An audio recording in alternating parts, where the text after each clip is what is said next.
Pai. Kia ora. Ka pai. Tēnā koutou whānau. We're going to make a start.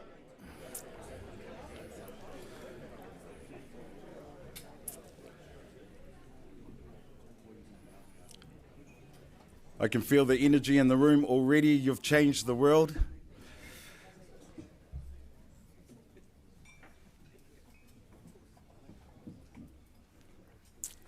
I tēnei wā at this time I'd like to invite to the podium opening remarks of the Ngāi Tahu ki Murihiku and Crown representatives, a partnership for regeneration. Our speakers, the Honourable Megan Woods, and our very own Tipene O'Regan to the podium, please. Kia ora.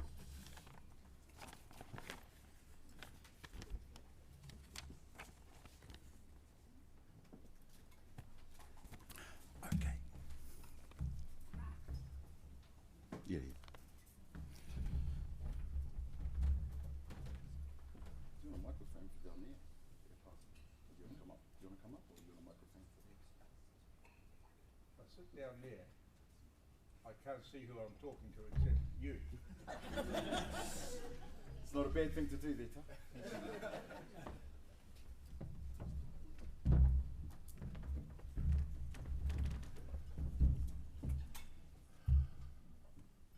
Kai Tahu I ruku o Taraki.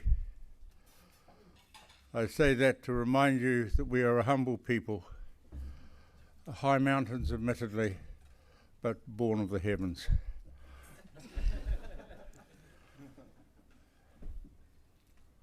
Nā te ao koutou tūroa tāna koutou marama. Nā te kore tāna ko te kore te whiwhi, tāna ko te kore te tau māua, tāna ko te kore te kerekere, tāna ko maku. Ka moe a maho rānui a te ko te raki. Ka moe a pōharo te pō, ko aoraki me raka mauma, tāna rā tāwhiri a mātea. Ko tū te raki whānau, huiri ki te māhanui ki a Maui, ko te a takata. He kei pāneke, he kei takaroa. Whānau, whānau, ka haramai te toki. Haumi e, hui e, tae ki e.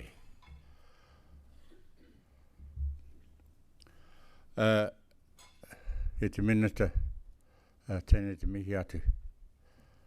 Tēnei te mihi atu tō tautoko mō te mahi o Kai Tahu I roto o te kaupapa o te rānei, tēnā koe, ka te mihi whakamihoro ki a koe. Koutou, no tēnā, no tēnā, no tēnā, tēnā koutou.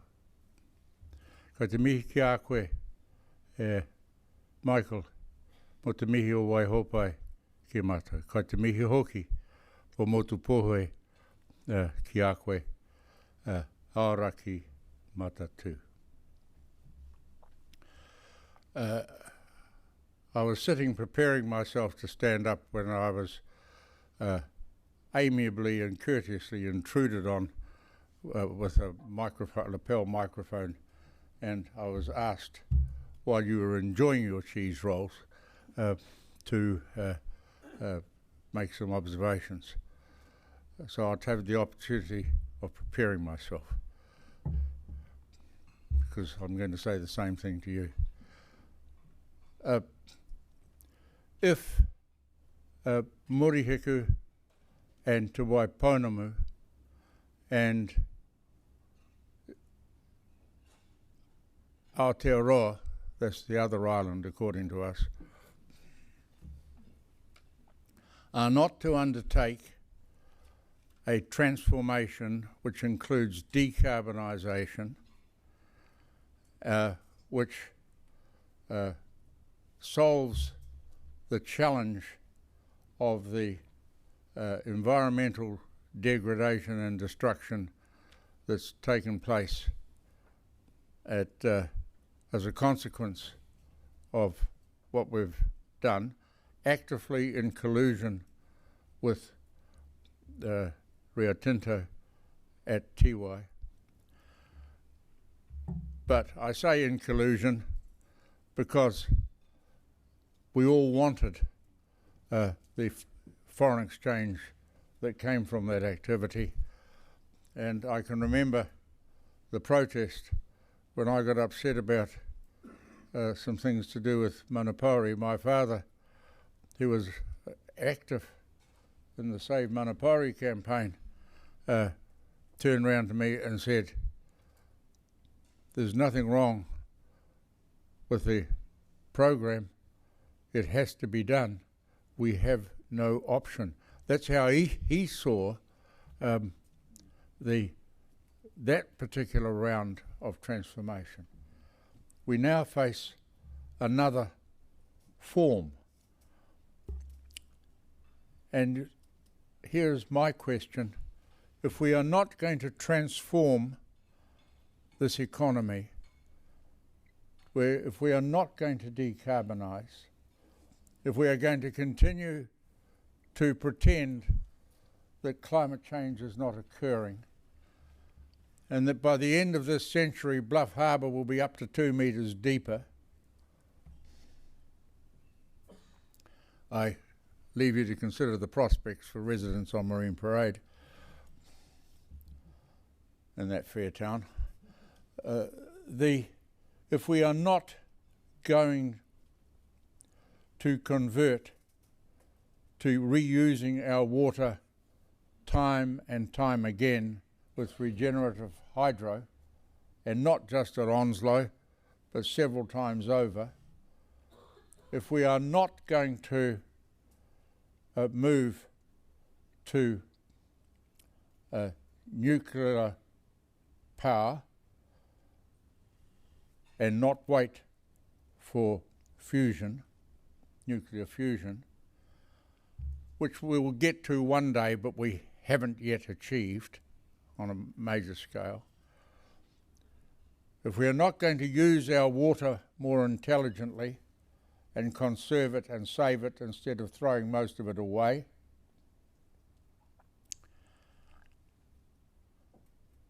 if our population is going to increase and we're going to have a higher demand for energy than we have, if we're not going to undertake the change to sustainable hydrogen, then what the hell are we going to actually do? Are we going to sit like a national rabbit hypnotised by a snake? If that is not going to happen, we must start making the kinds of decisions that our forebears did in the 1920s and 1930s when we built one of the most advanced hydroelectric systems in the world. We had the political courage then. We have to have the same level of commitment and courage now. There is a fear that we will be dominated by external capital. There's a fatuous argument put up by one of our leaders, at least, in these discussions, that hydrogen is too expensive for us to produce. We should import it. And it's in a major document which is being considered and reviewed at the moment. These balmy calculations, carefully prepared for working out what not to do, are abundant. I said to the Prime Minister at an earlier meeting in the city, the only thing she's got to lose is the chimney over there. But that's not really enough. You've got to replace it. We can export hydrogen, we can convert to it. We can expand it. There's things we can do to delay. We can convert our gas reticulation in the North Island to hydrogen. We can convert our heavy transport fleets to it. We can convert our maritime fleets to it, and we can export it to a world market which is crying out for green hydrogen. When I saw that Kawasaki in Japan was importing hydrogen from Australia, I was agonized with jealousy. But then I realized they were doing it, they were producing the hydrogen in Australia by burning the dirtiest brown coal on earth.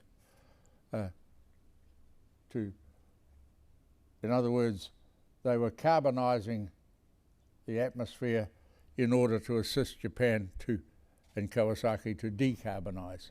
I couldn't imagine anything more balmy. And we have an opportunity as a nation to avoid that. What's Ngāi Tahu's interest? We are engaged in water. We do not want to be a ko-whaiwhai margin down someone else's executive summary.